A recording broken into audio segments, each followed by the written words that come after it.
Estoy muy nervioso. ¿Hacia dónde va usted? Ya, ¿qué más da? Desde que perdí el espíritu no tengo rumbo fijo. Lo mismo me da un camino que otro. Así que tomaré el tuyo.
Buenos días a todos. Una vez más desde Copresencias Editorial, la editorial que pretende ser una editorial de psicología crítica, una editorial de psicología, como diría un amigo mío, como Dios manda. Hoy tenemos el gustazo de tener con nosotros a Antonio Molina Moreno. Él es profesor de la Universidad de Almería en el área de personalidad, evaluación y tratamiento psicológico. Siempre se conoció como La Petra. Realizó una estancia en el centro Anne Sullivan en Perú.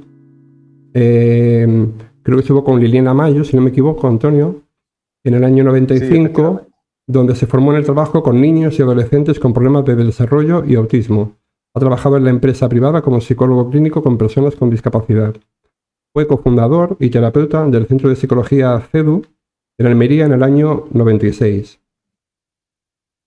Asimismo, Antonio realizó una estancia de un mes en el Instituto de Terapia Gestal de Valencia, se formó como terapeuta gestal y es miembro titular de la Asociación Española de Terapia Gestal.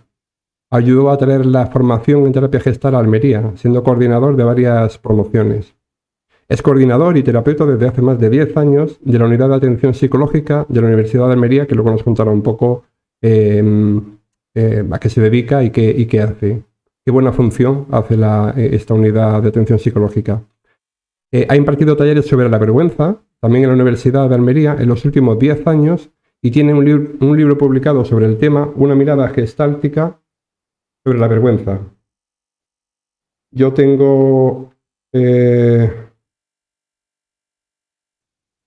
aquí el PDF que él me envió del libro, que lo he leído con mucho interés y luego comentaremos si da tiempo, que sí lo dará, un poco del libro, que es muy, muy interesante. Y además es un rara avis porque no suele haber libros que se dediquen a este tema y me parece que es un tema imprescindible.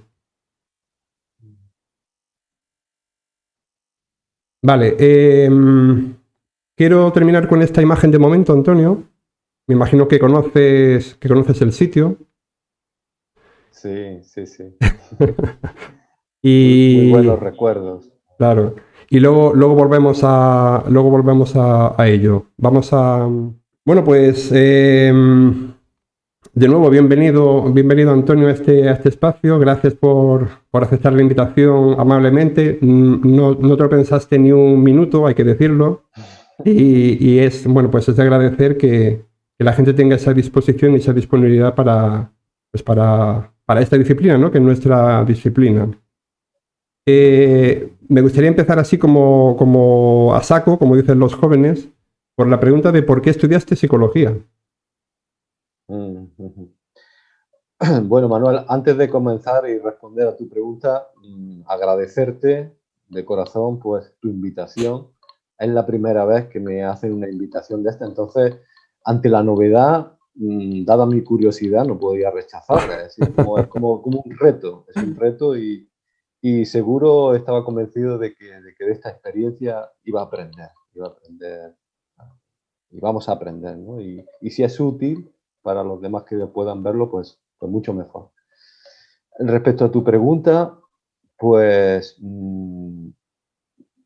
yo creo que el estudio de la psicología ha sido algo vocacional, por decirlo así, ¿no? Pero recuerdo que cuando estaba estudiando el bachillerato, aquel COU, de los antiguos planes de estudio, yo conocí a un compañero que era bastante mayor que yo y durante los veranos nos dedicamos a dar clases a los niños que habían suspendido asignaturas.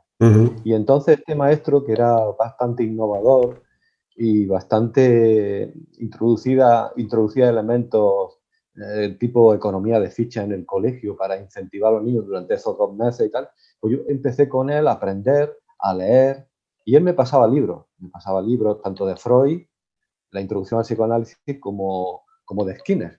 Y entonces ahí empecé pues, a entusiasmarme, no solo por la psicología, sino también por la filosofía, y sobre todo verlo a él a nivel práctico, pues ese amor que tenía, esa paciencia que tenía con los niños, a mí esto me embelesó. Winfield, despierta, tengo que enseñarte una cosa. ¿Qué pasa? Unas cosas blancas de lo mismo que los platos, como en los catálogos. Ven que te las enseñe.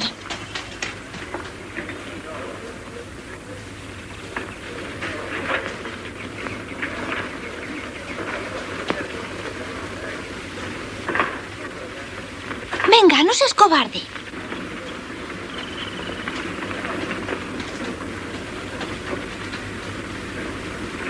Aquí se lava uno las manos. ¿Y eso qué es? Creo que te pones ahí de pie en ese cuartito y el agua cae por los agujeros y te baña. Se llama ducha.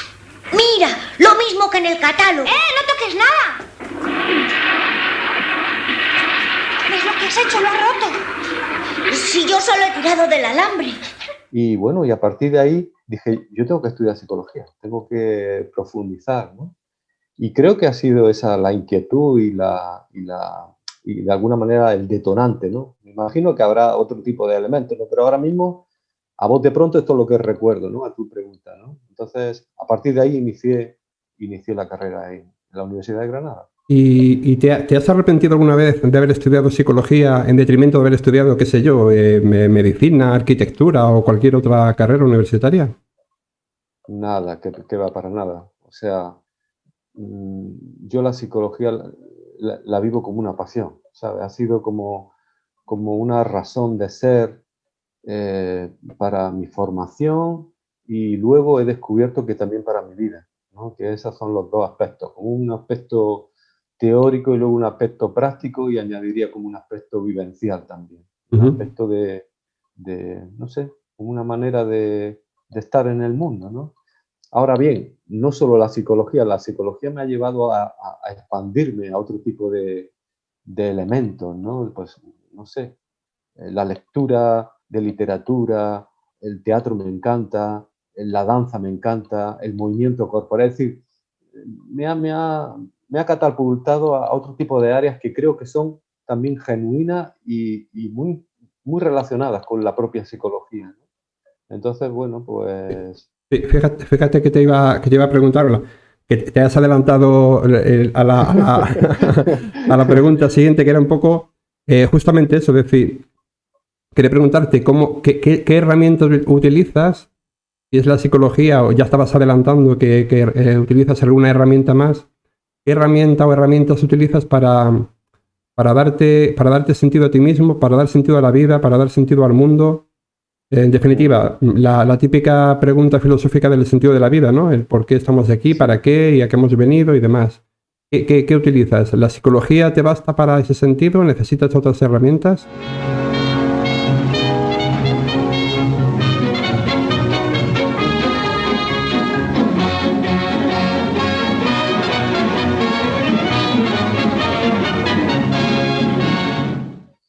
Mira, Manuel, en primer momento, y en mi primera formación, la herramienta fundamental es una herramienta intelectual, es decir, lecturas de libros, de artículos, etcétera, etcétera. Creo que es una herramienta muy importante, pero creo que no es suficiente. Entonces, diríamos como que he ido introduciendo otras herramientas y comprendiendo en ese proceso que hay herramientas, voy a llamarlas así, herramientas emocionales, y herramientas corporales. Y dentro de, también están relacionadas herramientas artísticas que tienen que ver con la pintura, con el uso de materiales, ¿qué te digo yo? De plastilina, de arcilla. Es decir, herramientas plásticas que también se pueden incorporar, ¿no? Entonces, es como decir, el cuerpo en su totalidad, ¿no? Mente, emociones y lo que es la propia acción, es la herramienta, ¿no? Ya más adelante, igual cuando me preguntes algo relacionado con la terapia, te voy a comentar esto, ¿no? Claro, claro que sí.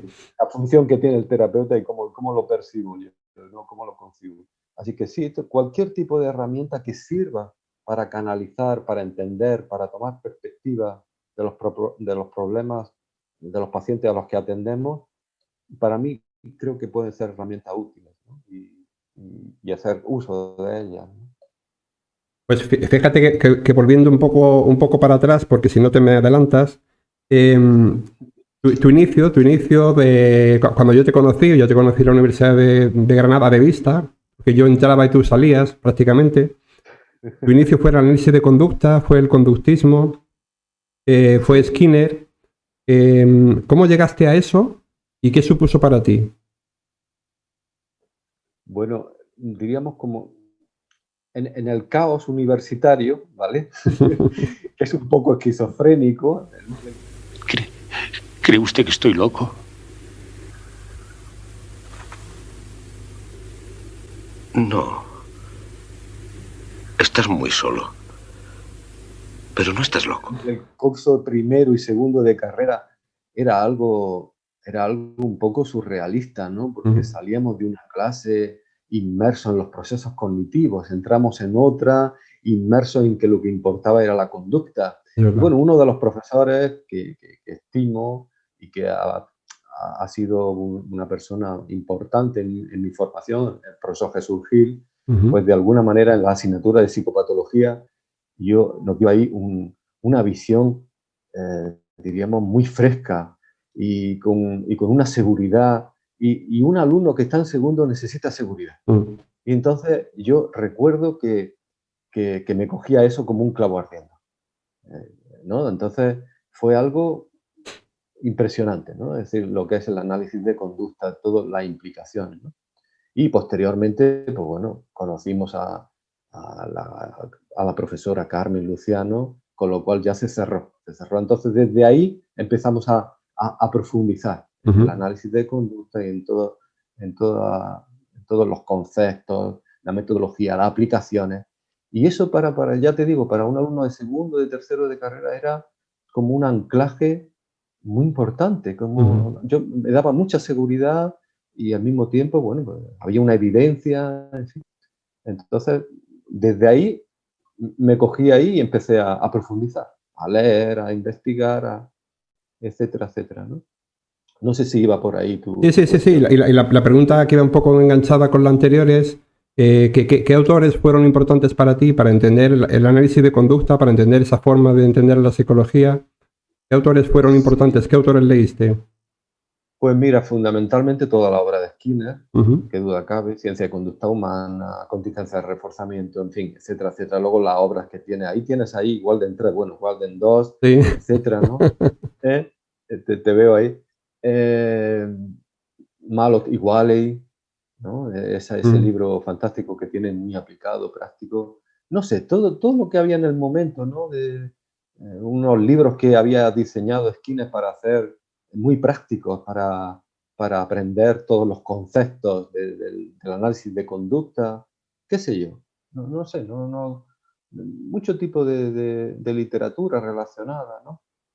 Y bueno, esta era un poco digamos, el contingente, ¿no? de lecturas que profundizábamos y que leíamos.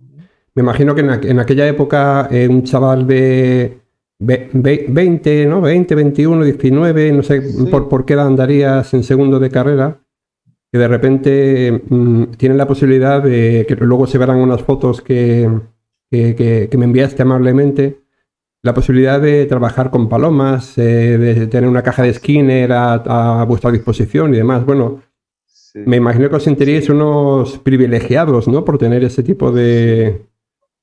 ¿Cómo vivíais aquello en aquel momento?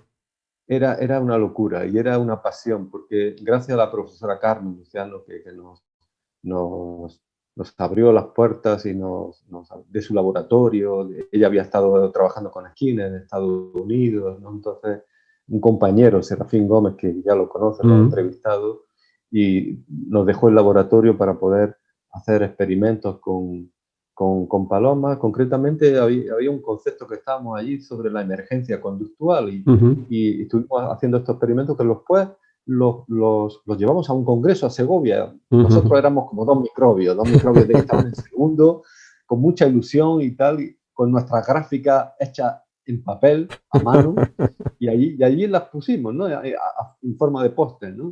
Oye, y la gente llegaba muy curiosa y nos preguntaba y tal. Aquello era maravilloso, ¿no? Para alumnos, como decir, estamos haciendo un trabajo, estamos investigando, Claro. y era muy apasionado todo, y es como verle el plano aplicado. Pues yo creo que es fundamental para un estudiante, ¿no? Que la parte teórica pues haya pues de la mano, vaya con una investigación, con una cuestión aplicada, pues fantástico. Y si tienes la oportunidad, que nosotros la tuvimos, de llevar a cabo eso, pues fue maravilloso, ¿no? Eso nos impulsó, ¿no?, a inquietarnos, a curiosear, etcétera, ¿no? Mira, ahora voy a aprovechar, aunque tú no lo veas, voy a poner unas fotos. Ahora se están viendo una foto tuya con palomas, con las jaulas de palomas en la Universidad de Granada. Hay otra foto tuya con que tienes una serie de registros acumulativos de sesiones de trabajo con palomas. Ahora estamos viendo una foto donde estás con Liliana Mayo en el centro Anne Sullivan. También me aparece por ahí Serafín. Estamos viendo ahora otra foto con Collenberg y Say en unas jornadas que... ahora estoy poniendo una foto que estás con... que la ha llamado Antonio, compartiendo con dos señores. Y me imagino, estás con dos niños que están desayunando. Sí. Y no sé si esto es en Perú, en Granada o Sí, en Perú. En Perú. Ajá. Mm. Y ahora se está viendo la fachada de la Universidad del centro de trabajo de la Universidad de Almería. Y me quedo en esta imagen, que la imagen es, Antonio, en la que estás tú con Nubia Sequera, con tu supervisora gestal. Cambio ahora el formato de entrevista para preguntarte, sobreviene un salto epistemológico, ontológico, yo diría que biográfico incluso, y pasas del análisis de conducta, del conductismo, de trabajar con palomas, con ratones, de ir a congresos, de ese microbio que decías tú que nos veíamos como microbios, están investigando al más alto nivel. Y fíjate, de emergencia conductual, que ahora está tan de moda, ¿no? La emergencia conductual, la RFT y todo esto. O sea, estabais en el año 90 y pico ya investigando sobre tópicos que hoy en día están siendo investigados, ¿no? ¿Qué pasa? ¿Qué pasa para ese salto epistemológico, ontológico, biográfico que te hace ir desde el análisis de la conducta, conductismo, Skinner, análisis aplicado, experimental, etcétera, a la gestal, al mundo gestal, que es como la cara inversa por completo? ¿Qué pasa ahí, Antonio? Sí. ¿Usted es el predicador?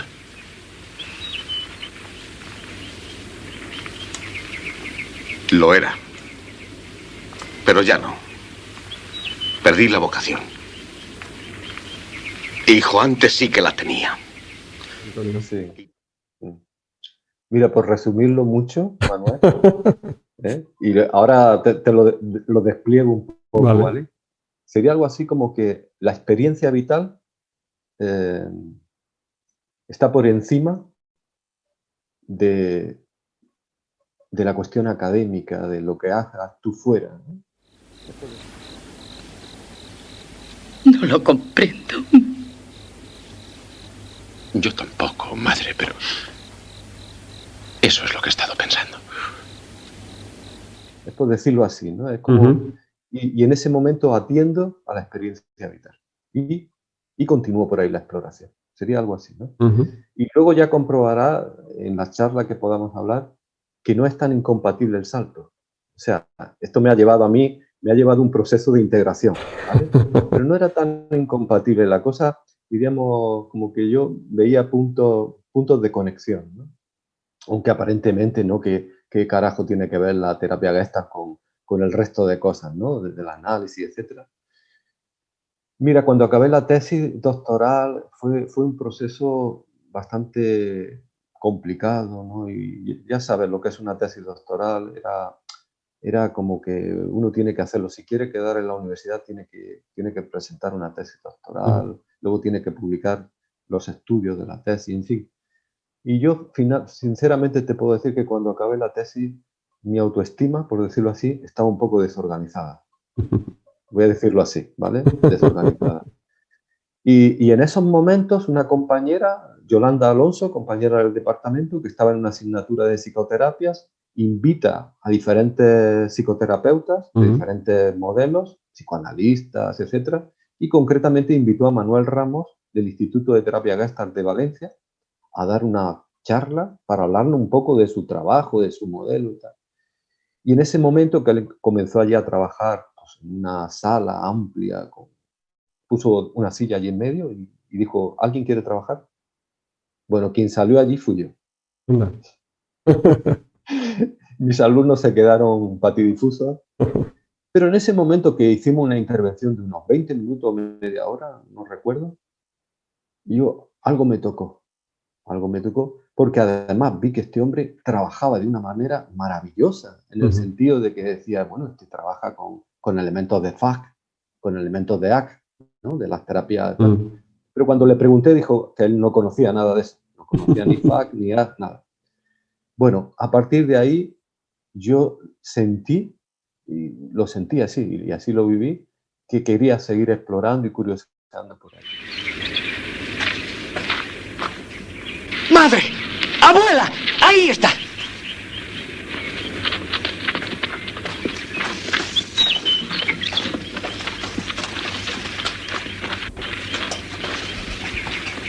¡Mirad! ¡Allí está! ¡California!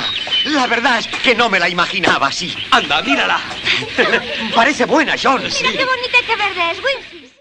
Yo ya tenía un precedente, Manuel, y es que a mí la clínica siempre me ha apasionado. Me ha gustado la parte aplicada, no tanto la parte más teórica de investigación y tal vez, sino que me ha gustado siempre ponerlo en práctica, llevarlo al campo de lo social, de lo aplicado, ¿no?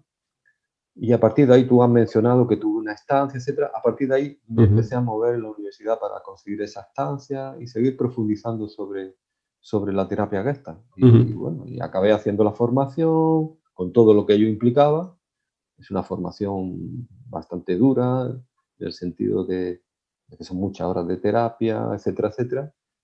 Pero bueno, fue un agua de mayo. Entonces, no sé, luego tuve una crisis como para poder integrar, pero poco a poco he ido viendo pues la afinidad entre modelos.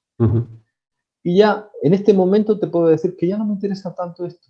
Es como que lo que tengo integrado, lo tengo integrado, y mi concepción de la terapia y de lo que es la psicoterapia, etcétera, ya no me peleo tanto conmigo, ¿sabes, Manuel? Antes me peleaba mucho. Me imagino que en ese momento, ese día que comentas, ¿no? De esa experiencia que imagino que no pasaba ni por tu cabeza salir allí a la silla vacía, vamos, ni en tus mejores sueños te lo hubieras planteado. Algo cambia, algo se rompe y se reconstruye al mismo tiempo, porque para que se reconstruya algo primero tiene que romperse. Y a partir de ahí me imagino que es un proceso ya no solo contigo mismo, sino de explicación a la gente que te rodea de que me interesa la terapia Gestalt, me interesa la Gestalt.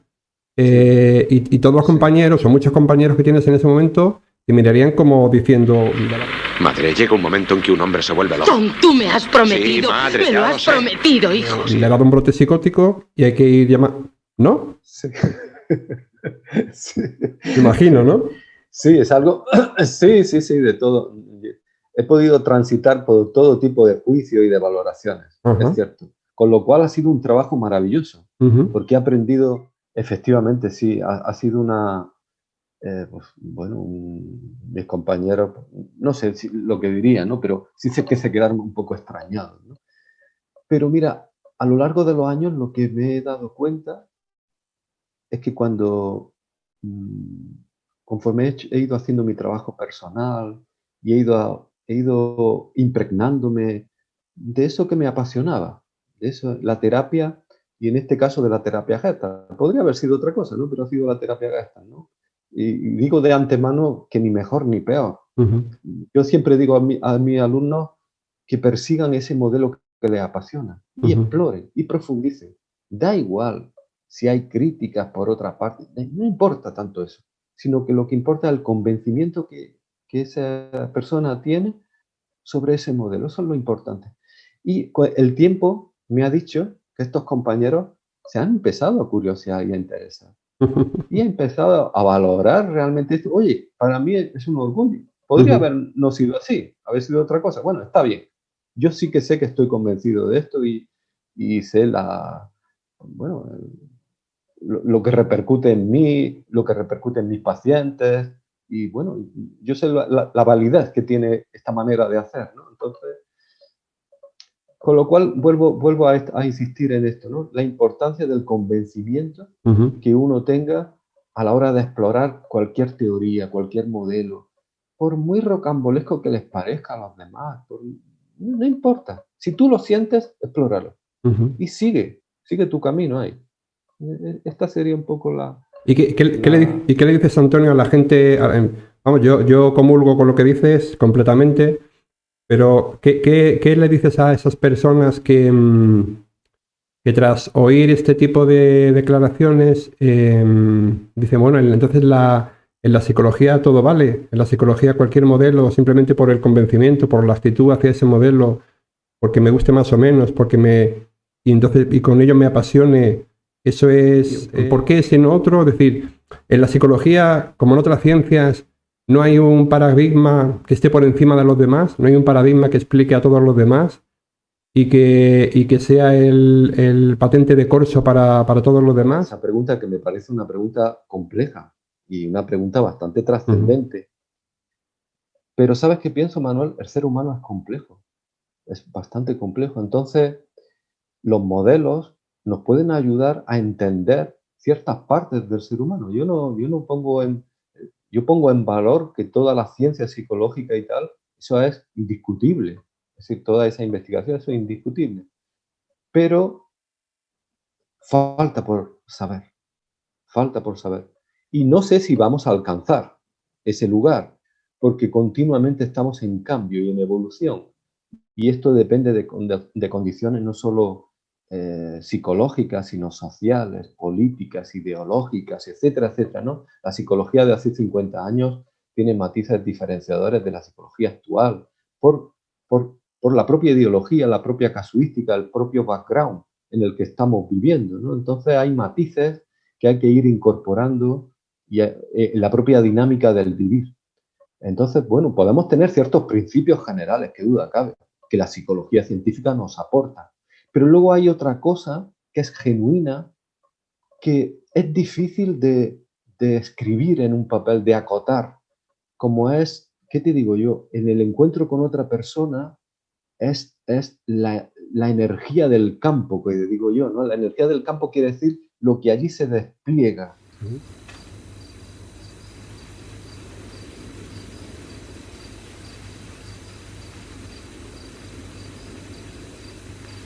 Ujú. Son matices en la mirada, en el tono. Es decir, hay tantos elementos tan sutiles que yo no lo sé. Si hay alguien que lo haya hecho, no sé cómo, cómo operativizar o cómo clarificar. Creo que al entrenamiento de estos matices uno puede llegar observando a otras personas que tengan pericia, practicando, teniendo un feedback de estas personas no sé. Me quedo ahí un poco, no sabría qué contestarte más concretamente. Con lo cual estamos llegando vamos, yo por mostrar también mi parte y mojarme un poco, yo soy de los que consideran que la psicología no es una ciencia tal cual, ¿no? O sea, no es una ciencia como lo son las ciencias naturales. Cuando a la psicología le llaman ciencia natural, creo que la parte humana se la están barriendo, ¿no? O sea, es una ciencia natural igual con la etología, con los animales, pero no con la cultura humana.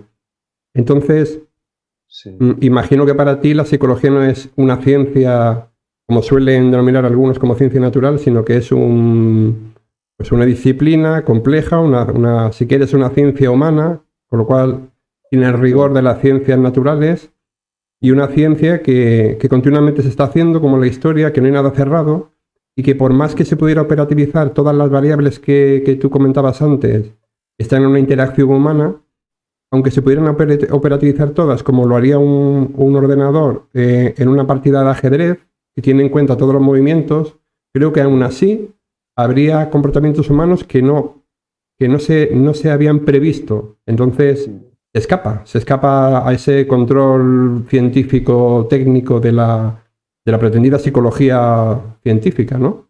¿Cómo lo ves tú? Estoy totalmente de acuerdo contigo. Como que hay elementos que son difíciles de aprender en ese sentido, ¿no? Pero qué duda cabe que podemos tener unos principios, unas coordenadas de funcionamiento, sobre la fisiología, sobre el comportamiento humano, sobre elementos generales. Esto no cabe duda, toda la investigación nos aporta esto, pero luego hay matices que a mí me gusta hablar de intuición y de creatividad, incluso de arte en la propia psicoterapia. Este tipo de elementos que indudablemente requieren un bagaje de conocimientos, de habilidades, etcétera, de experiencia no solo aprendida, sino también trabajada en el propio terapeuta o en el propio facilitador, como queramos llamarlo, ¿no? Este tipo de cosas, ¿no? Que, como tú has dicho, como una ciencia humana. Exactamente, ese sería el término, una ciencia humana más que una ciencia psicológica estricta, cerrada. Creo que necesitamos traducir a veces y llevar a buen puerto pues, toda esa información que la investigación nos aporta, porque no se trata de instruir, no se trata de instruir a nadie ni de dar, sino se trata de otra cosa, se trata totalmente de otra cosa, ¿no? Cuando nos damos cuenta que la cura, por llamarlo de alguna manera, depende fundamentalmente del tipo de relación que se establece, entonces son matices, no sé, diferenciadores, yo diría, ¿no? Y cuando llegaste desembarcaste en el mundo Gestalt, que me ha gustado mucho esa forma de decirla, que fue Gestalt, pero podría haber sido otra cosa. Es decir, que podría haber sido cualquier otra cosa que te hubiera dado las herramientas interpretativas de elementos que te faltaban a ti hasta ese momento, y que este otro enfoque te los proporcionó, ¿no? Podría haber sido otro. Pero ¿cuáles fueron los autores relevantes? Antes te preguntaba por los autores para el análisis de la conducta. ¿Cuáles fueron los autores o qué libros tuviste que leer para familiarizarte, profundizar y apasionarte por la terapia Gestalt?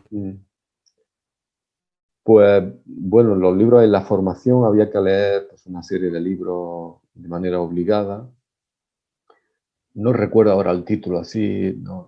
de autores como de los Porters, tiene un libro de terapia Gestalt. Gary Jontes tiene un libro que sería importante sobre proceso y diálogo, creo, en terapia Gestalt, creo que se titula.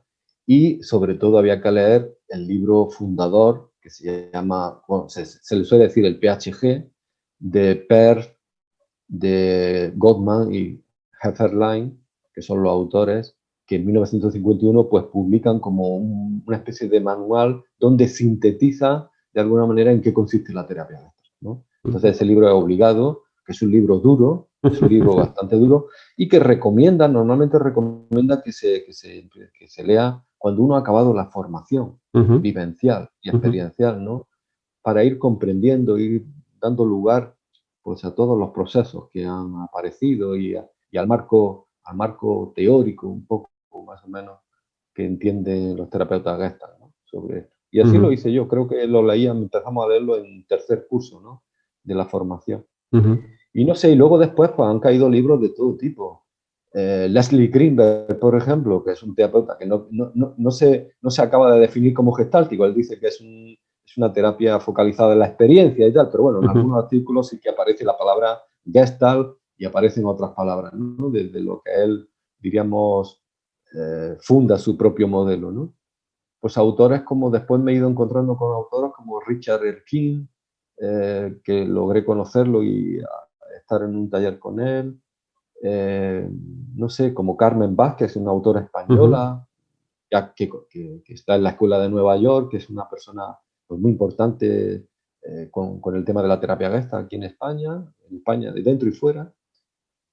Autores franceses, por ejemplo, a Jean-Marie Robin, también he tenido el gusto de hacer algunos talleres con él sobre la terapia Gestalt. No sé, tantos autores actuales y que están muy interesados en seguir escribiendo, publicando y mejorándolo, ¿no? El enfoque gestáltico. Bueno, eso se me ocurre así un poco. Sí, a bote pronto porque aquí no hay nada preparado, claro. Y quería, antes de entrar de lleno en la terapia Gestalt, para que nos des tus pinceladas de qué es la Gestalt. Habría que hablar si la Gestalt es igual que terapia Gestalt o si son dos cosas diferentes. En fin, antes de entrar en eso, me interesaría mucho, Antonio, que estuvo presente en el proceso tuyo de reconversión, ese libro que publicaste acerca de la vergüenza y que después has estado, no sé si a día de hoy lo sigues haciendo, has estado llevando una serie de talleres durante muchos años en la Universidad de Almería acerca de la vergüenza, ¿no? Sobre la vergüenza. Otro pinceladas de por qué ese libro, por qué ese tema, por qué ese tópico, que a mí me parece, como te decía antes, uno de los tópicos más importantes y menos tocado en psicología, porque lo emborrona todo, es decir, la vergüenza lo cambia todo, ¿Por qué surgió esa idea, ese libro y luego esos talleres y demás? Muy bien, Manuel. Mira, el tema de la vergüenza, después de todos los años de formación en terapia Gestalt, uno de los objetivos, indudablemente, es conocer algún patrón, alguna emoción en la que uno no se sienta cómodo durante toda su vida, ¿no? Y yo la emoción que averigüé en mí fue la vergüenza. Digamos que ha sido como la emoción que me ha acompañado, ¿no? Y que indudablemente está a la base de esa autoestima que te había mencionado, ¿no? Desorganizada, ¿no? Entonces, digamos que el final de estudio en terapia Gestalt es presentar una tesina, y yo la tesina la elaboré con mi directora, que era Nubia Sequera, sobre el tema de la vergüenza. Y esta es la que presenté en la Asociación de Terapia Gestalt de España, y la defendí, bueno, y ese fue un tema, y de ahí, pues bueno, surgió la publicación del libro y tal. Y luego a mi compañera y directora de la Unidad de Atención Psicológica, que es Francisca López Ríos, pues le propuse hacer diferentes talleres abiertos, no solo a la universidad, sino a la comunidad. Y este año hemos terminado a finales de marzo la 13ª edición. O sea que ya llevamos unos cuantos talleres sobre vergüenza y sobre otro tipo de emociones, ¿no? Entonces, para mí el tema de la vergüenza ha sido fundamental, primero personalmente y luego en terapia. Ya sabes tú que algunos autores, por ejemplo Kaufman, habla de que la vergüenza es como la base de la psicopatología. Es decir, dentro de todas las anomalías o las alteraciones, etcétera, como que la base es una emoción que sedimenta la psicopatología y va a estar ahí, en la propia terapia, en la propia relación, etcétera, ¿no? Y bueno, y a partir de ahí continué explorando este tema a través de, pues bueno, de esos talleres, de la terapia, y bueno, me ha parecido algo fundamental y a tener en cuenta en el contacto con el otro, ¿no? Porque la vergüenza es muy sutil y entonces puede aparecer en cualquier momento, ¿no? Nuestros pacientes llegan a terapia con muchas dificultades, ¿no? Y con muchas vergüenzas, por decirlo así, ¿no? Entonces es como un aspecto a tener en cuenta. No sé si Sí. con esta cosa... Oye, ¿y nos podrías contar un poco sobre la unidad clínica de la universidad? Es decir, cómo funciona, si está abierta solamente a la universidad o también a la comunidad, toda la comunidad. Cuéntanos cómo va un poco eso. Pues, como tú has dicho antes, llevamos ya más de 10 años, casi yo creo que llevaríamos casi 15, donde la iniciativa de mi colega Paqui, pues bueno, comenzamos esta unidad para atender a estudiantes, a PDI y a PAS. Y ahí seguimos, porque es una unidad, Manuel, gratuita. La única contrapartida es que nosotros necesitamos grabar las sesiones para sacar información y necesitamos que los pacientes pues rellenen cierto tipo de cuestionario, etcétera, para hacer luego pues, nuestros protocolos, ¿no? Nuestros protocolos de evaluación y sacar pues datos que se van a poner en comparación con otras unidades clínicas de España, ¿vale? Y ahí hay una investigación que estamos llevando a cabo y demás. Entonces ahora mismo estamos atendiendo pues a esas son las personas, pero las casuísticas son muy variopintas. Es lo que te iba a preguntar. Eso es lo que te iba a preguntar. ¿Qué problemática suele ser la más abundante? Pues mira, hay personas que atendemos que están en salud mental y están en psiquiatría y tienen diagnósticos duros, etcétera, y son estudiantes y forman parte de la comunidad universitaria.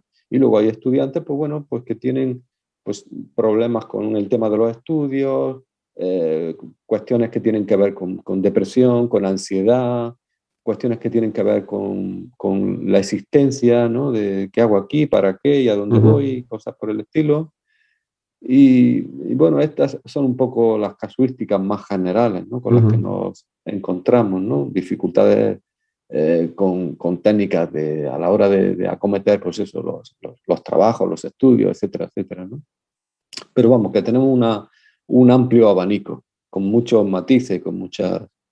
Y creo que hacemos un trabajo, pues, tanto Paqui como yo, como otros colegas, ¿no? Del departamento, que hasta no hace mucho pues, han estado haciendo una labor totalmente altruista y, bueno, y para sacar la unidad adelante, porque creemos que es un servicio pues, de recibo, es un servicio que tiene una gran utilidad y creo que es necesario en cualquier universidad.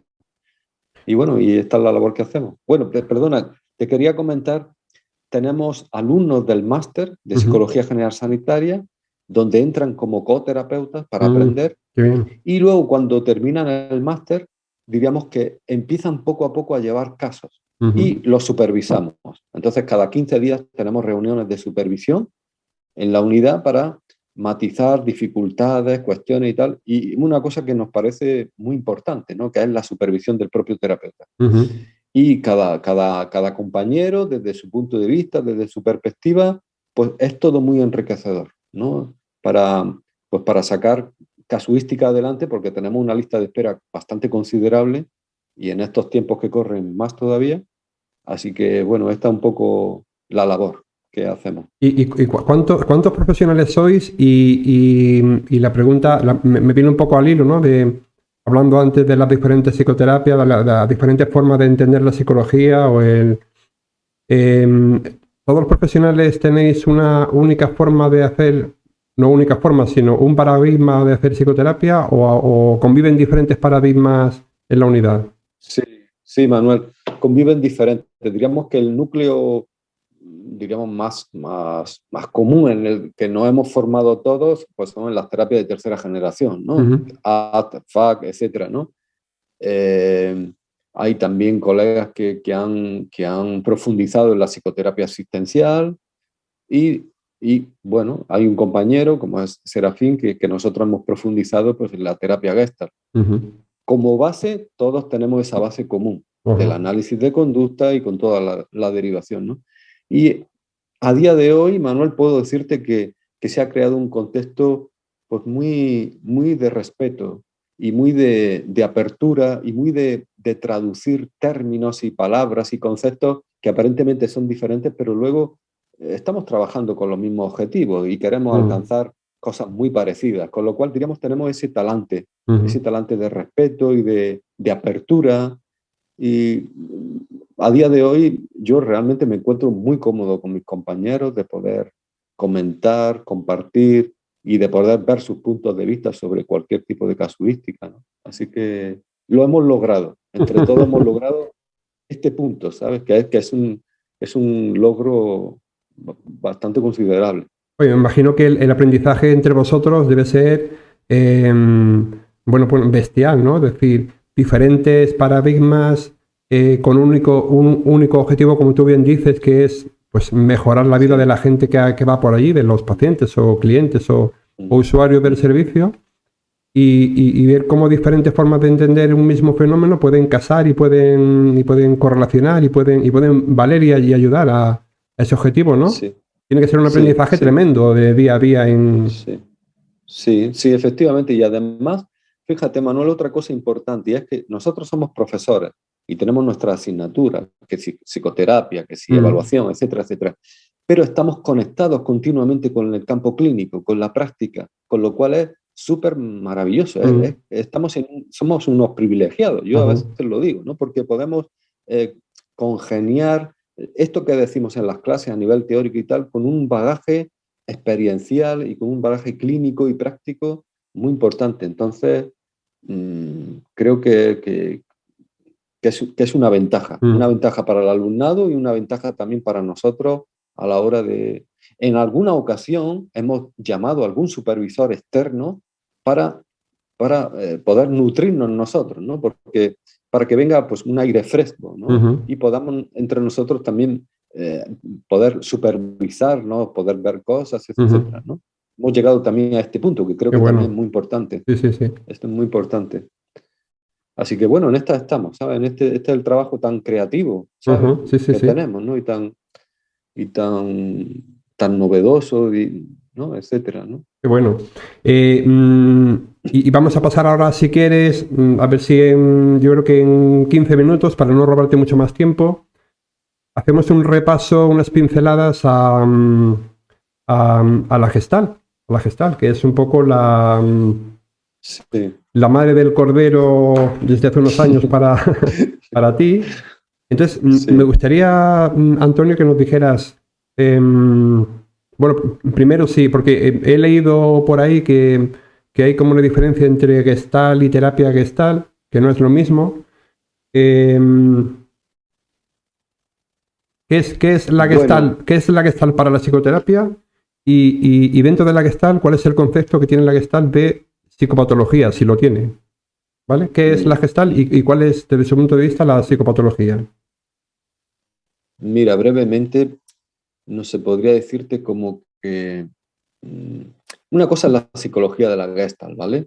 La psicología de la Gestalt de Kohler, de Guiterman, que establecen pues, una serie de leyes, la ley de la figura fondo, en fin, de la percepción, en fin, todo este tipo de cuestiones, que indudablemente el creador, que es Fritz Perls y Laura Perls, bebieron de allí, porque en su tiempo, pues esta teoría estaba en boga. Entonces, digamos, como Perls era psicoanalista, con lo cual, pues su enclave y su modelo teórico, pues diríamos como que aúna algunos elementos de la psicología de la Gestalt y tal.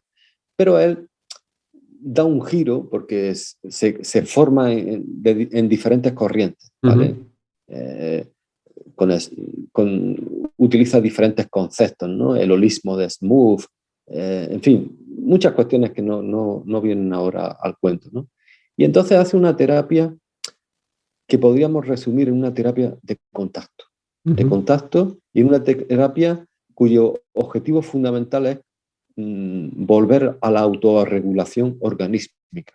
Es decir, que la persona que por los motivos que sea se ha bloqueado, se ha alineado, etcétera, etcétera, vuelva de nuevo a conectar con sus capacidades sensorio-perceptivas, motoras, etcétera, originales, por decirlo de alguna manera.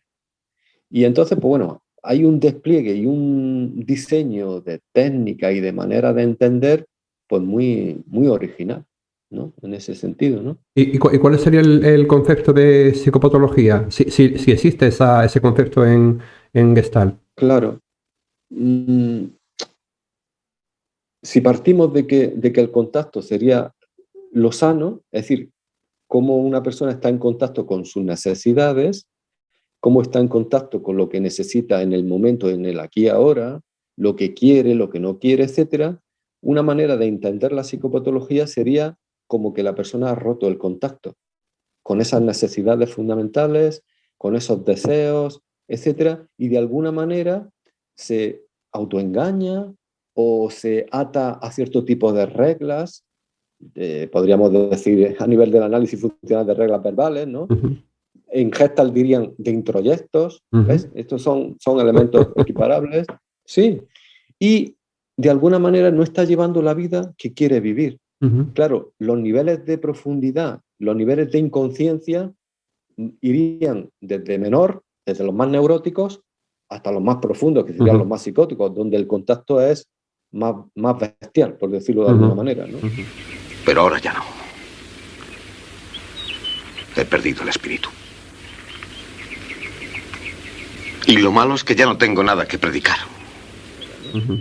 Yo no soy ningún experto en aplicar la terapia Gestalt a casuísticas complicadas, ¿vale? Yo no sé, pero entiendo y he visto en la literatura que hay gente que está haciendo aplicaciones de esto, psiquiatras, como por ejemplo, creo que se llama, es un italiano, un psiquiatra italiano, Francesetti, me parece que se llama, que tiene publicado incluso cosas de este tipo, ¿no? Entonces, como eso, es como volver un poco de nuevo, establecer ese contacto con lo que tú quieres, con lo que tú deseas, y ver cómo lo haces en tu vida diaria para no llevar esto a cabo. De una manera resumida, podría sintetizarlo así. Fíjate que leyendo esta semana sobre terapia Gestalt, y lo digo a colación de lo que acabas de decir, ¿no?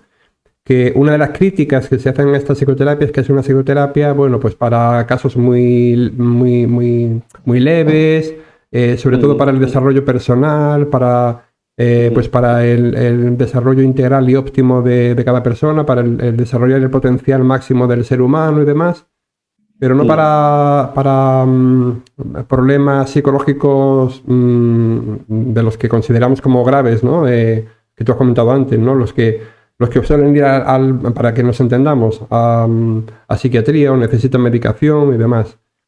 Esa es una de las críticas que he leído. Entonces me resulta curioso, ¿no? Que haya terapeutas Gestalt que también se ocupan de esos problemas, llamémosle, más... Sí. A lo que dice en primer lugar, si dicen a alguna gente que solamente se puede ocupar de cosas neuróticas, cosas leves y tal, pues yo te diría, pues bienvenida. Alabado sea Dios. Genial. Ahora bien, yo ya te digo, yo no soy un experto ni he aplicado este tipo de cosas, pero creo que lo que la Gestalt yo he recogido de ella ha sido una actitud ante el paciente. Y creo que esa actitud, al margen del modelo que lleves, te puede acompañar. Esa actitud gestáltica. No creo que haya un modelo, es como que ponemos a veces mucho énfasis y mucha confianza en el modelo, en que el modelo me va a solucionar. Cuando en Gestalt lo que yo he aprendido es que lo que funciona no es el modelo, es la relación.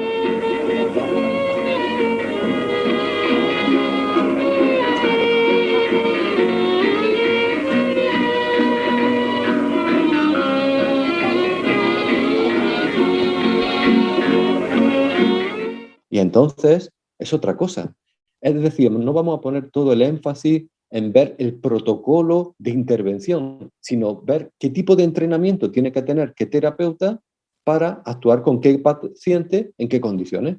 Entonces es otra manera de ver esto, ¿no? Entonces yo el entrenamiento que he recibido en terapia Gestalt hace un entrenamiento del propio terapeuta, no de protocolos, sino de la actitud de estar en terapia. De cómo decimos siempre en terapia, bueno, la presencia es importante, el aquí y ahora, la aceptación incondicional del paciente, ya, pero ¿la tienes incorporada como terapeuta? ¿La llevas en la relación con tu paciente? Esto requiere un entrenamiento, ¿sabes, Manuel? Y este es el entrenamiento que produce la formación. Yo creo que no hay ninguna panacea en la actualidad. No hay puede haber terapias que puedan ser más exitosas con cierto tipo de problemáticas, etcétera, etcétera. Pero sobre todo, lo que sí te puedo decir es que dentro de un mismo modelo hay estilos de terapeutas trabajando el mismo modelo. Y hay maneras de entender eso con un paciente determinado, ¿no? Entonces, no sé de qué estamos hablando realmente, ¿no? Tanto énfasis que ponemos a veces en los protocolos de intervención, ¿no? Que nos olvidamos.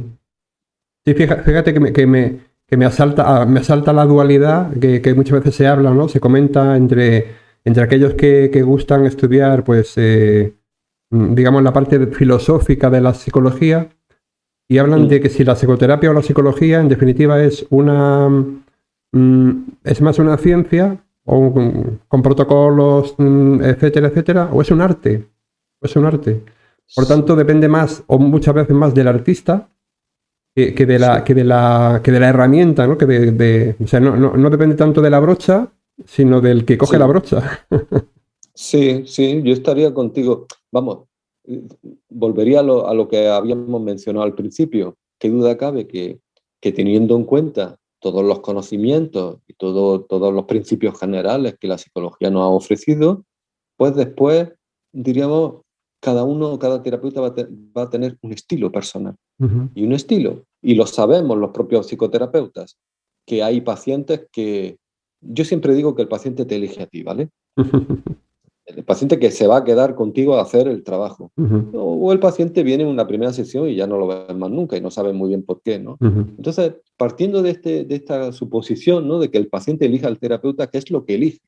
¿Qué es lo que elige? Elige un estilo, una manera de estar, que le sintoniza, que le aporta confianza, que cree que explorando con ese profesional puede averiguar cosas de sí mismo, puede ampliar sus niveles de conciencia, puede ver su problemática con otra perspectiva. Este es el tipo de cosas, ¿no? Entonces creo que la figura del terapeuta y esa manera artística que pueda tener o intuitiva, si me apura en un momento determinado, pues está allí en juego, en la sesión terapéutica, qué duda cabe. Entonces, no sé, creo que hay que continuar pues valorando esto, investigando, estudiando. Vale.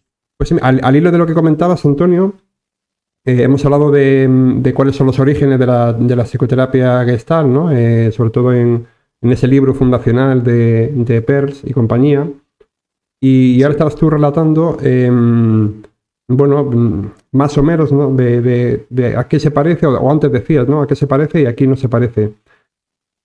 Antonio, ¿a qué otras escuelas se te parece la Gestalt? ¿Tiene como cierto aire? ¿Y con qué otras escuelas como que no tiene ningún aire? Quiero decir, ¿cuáles son sus primos hermanos y cuáles son no son familia? Sí.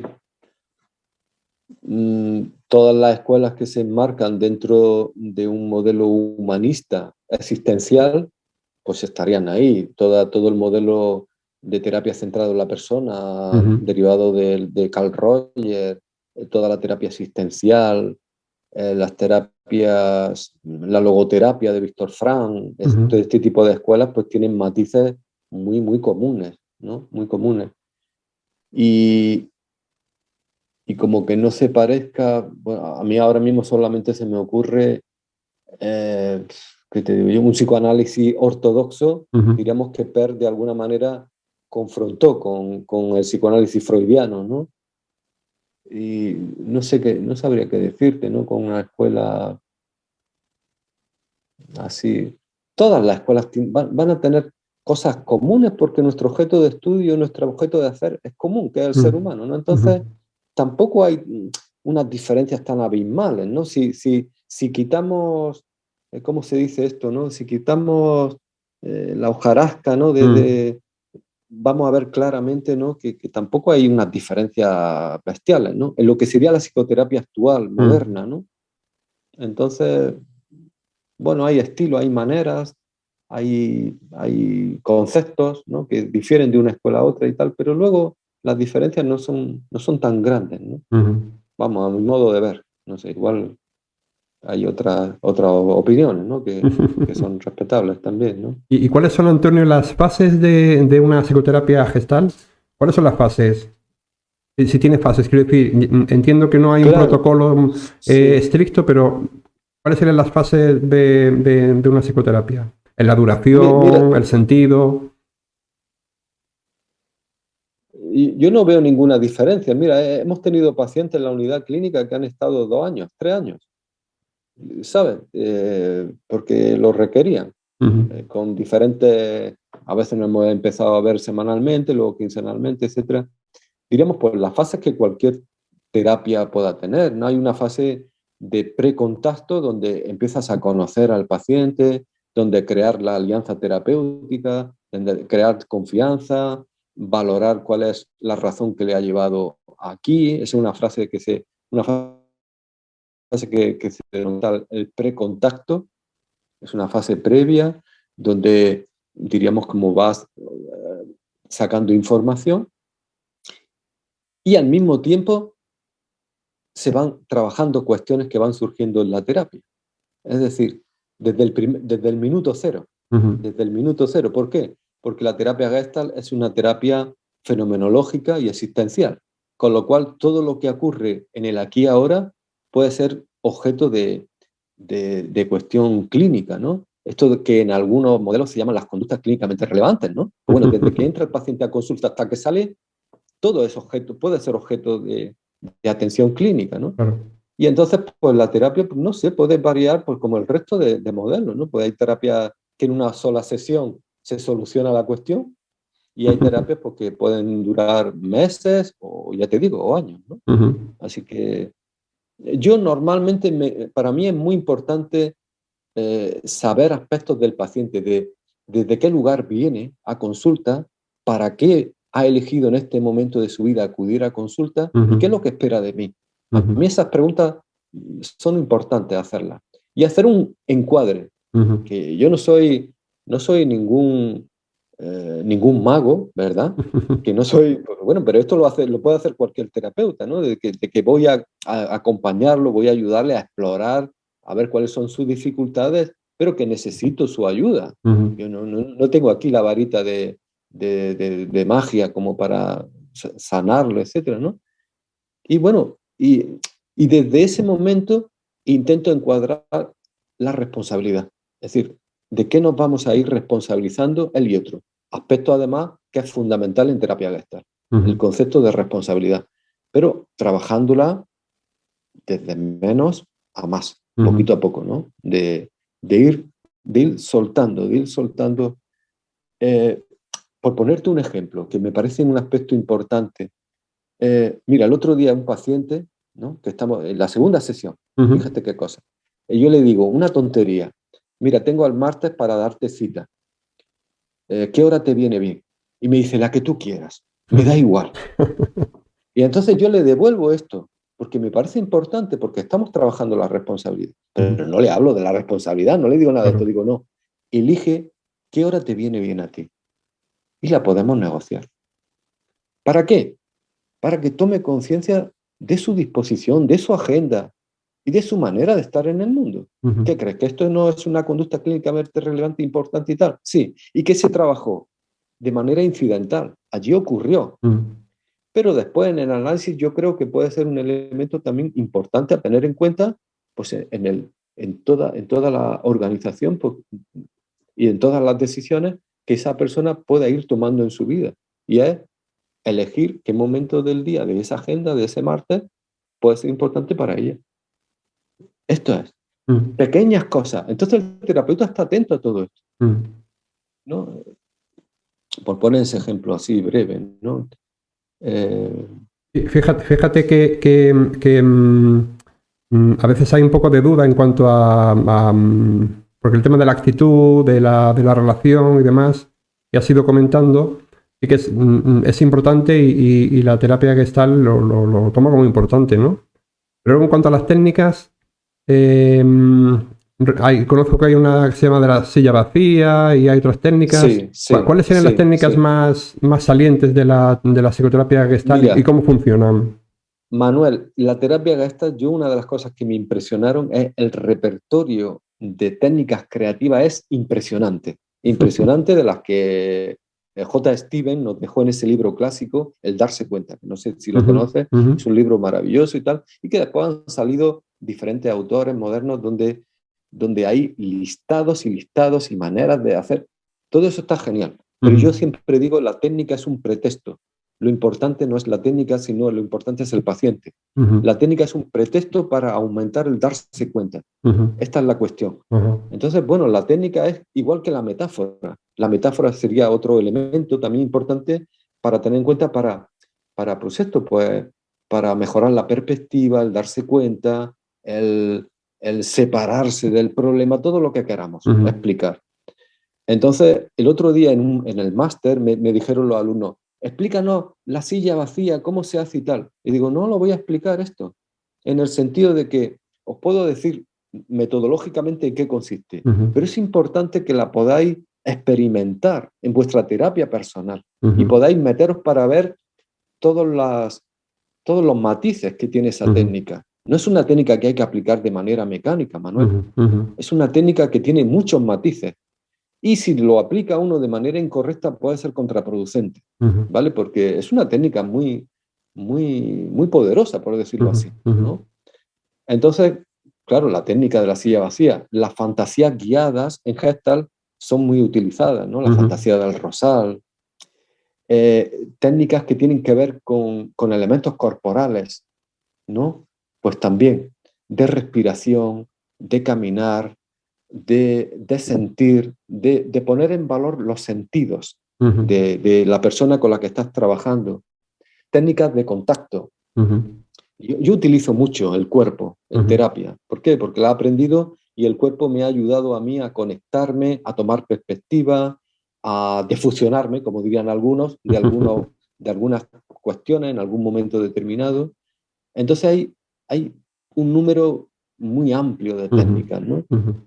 Utilizan mucho el dibujo, utilizan también el escrito, ¿no? De escribir una carta a alguien, en fin, hablábamos de las técnicas en terapia Gestalt, que decías, fíjate que me impresiona haberte oído decir que hay muchísimas técnicas, y a mí me gusta mucho la idea tuya de que la técnica es más un pretexto que una técnica en sí, en el sentido de que hay que conocerlas y están ahí disponibles, pero que el conocer de esas técnicas, igual lo único que cambia es tener una actitud abierta a todo lo que pueda ocurrir en la sesión clínica, ¿no? La sesión de consulta. O sea que me parece interesante. Mira, Manuel, te digo más incluso. Cuando yo voy a invitar a un paciente a una silla vacía o a una técnica corporal, etcétera, lo primero que hago es pedirle permiso. Le digo, mira, creo que podría ser importante o interesante para ti poder hacer este experimento. ¿Estarías dispuesta o dispuesto a hacerlo? En cualquier momento podríamos detenernos si te sientes excesivamente incómodo, etcétera. Y entonces necesito que él me diga el sí. Sí quiero hacerlo. Y entonces empezamos a explorar. Y no sabemos muy bien hacia dónde vamos. Esa incertidumbre siempre va a estar en la terapia. Por tanto, el terapeuta requiere, por un lado, estar en presencia y por otro lado, estar en contacto consigo, por donde le va llevando el trabajo. Y esta es la parte artística que hablamos antes. No sabemos hacia dónde vamos. No sabemos qué vamos a descubrir. Creemos que esta técnica que queremos proponerle ahora, porque hemos visto que su cuerpo está muy rígido o está muy enredada en sus pensamientos o vuelve una y otra vez a lo mismo, etcétera, creemos que eso le puede ayudar para separarse, etcétera. Entonces, bueno, pero siempre estamos atendiendo un poco. A mí me gusta preguntar, ¿qué tal? ¿Cómo estás? ¿Qué sensación tienes ahora? ¿Te ha servido? ¿Ves con más claridad? ¿Lo ves más? ¿Cómo está tu cuerpo ahora? ¿Y tu respiración? Volver a esto. Porque uno de los objetivos en Gestalt es producir la integración entre lo que piensas, entre lo que sientes y entre lo que manifiesta tu cuerpo en la acción. Este sería, este era un objetivo de todos. Creo que es un objetivo vital. Poder integrar lo que pienso con lo que siento, con lo que hago. Sería lo que llama ser coherente, ser auténtico, ¿no? Ser una persona, no sé, pero esto cualquier persona creo que aspira a esto, ¿no? Entonces, por eso te decía que un poco que la técnica podría ser pues un pretexto, una manera de poder acercarse, ¿no? Me gusta esa forma de conceptualizarlo, que es una forma creativa, es una forma creativa de conceptualizarlo. Bueno, Antonio, por mi parte hasta aquí, ya hemos abusado bastante de tu tiempo. Sí. Y nada, que ha sido un placer hablar contigo, ha sido un placer escucharte y comprobar que tienes encarnado, ¿no? Tienes encarnado toda la psicología por un lado y esta forma de entender la psicología como más humana, como más integradora por otro. Y bueno, que ha sido un gustazo poder charlar contigo este ratito, de verdad. Pues te agradezco enormemente esta posibilidad, ¿sabes, Manuel? Yo soy una persona que no soy muy de utilizar las cuestiones estas públicas y tal, no me gusta, ¿no? Probablemente por el tema de la vergüenza que ya hemos comentado anteriormente, ¿no? Pero cuando vi tu propuesta dije, esto es el universo me lo está dando como una oportunidad de aprendizaje, por tanto no puedo rechazarla. En este momento de mi vida estoy, así que te lo agradezco de corazón esta posibilidad y bueno, ya sabes, aquí estamos, para lo que quieras. Muchas gracias, Antonio. Muy bien, un abrazo. Anda, dame la mano. Adiós. Adiós, Tommy. Cuando todo esto pase, volverás. Claro que sí. Tom, tú sabes que yo no soy besucona, pero...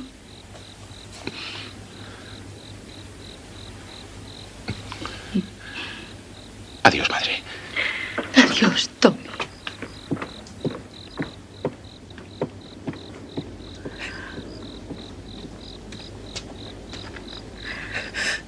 Tommy.